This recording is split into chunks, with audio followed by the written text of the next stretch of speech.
১৯৯০ সালের দিকে আমেরিকা এক ধরনের বোম বানানোর কথা ভেবেছিল, যেই বোম কাউকে মারতে পারবে না, কিন্তু সোলজারদের একে অপরের প্রতি অ্যাট্রাকশন তৈরি করবে, ভালোবাসা তৈরি করবে।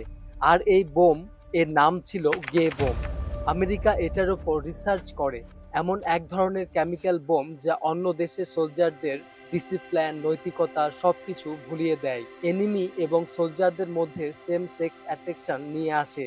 যেখানে এই বোমটা ফেলা হয় সেখান থেকে এক ধরনের গ্যাস বের হয়, আর সেই কেমিক্যাল গ্যাস সোলজারদের দেহের ভেতরে চলে যায়, আর সোলজাররা একে অপরের প্রতি অ্যাট্রাক্ট হতে থাকে।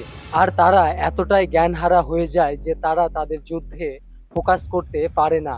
যদিও এই আইডিয়া অফিসিয়াল ভাবে পাস হয়নি, ২০০৫ সালে যখন এই রিপোর্ট লিক হয়েছিল তখন পুরো বিশ্বে সমালোচনা শুরু হয়ে যায়। তারা ভাবে এ কোন জিনিস বানাচ্ছে। সত্যি এই বিশ্বে কত কিছুই না তৈরি হচ্ছে।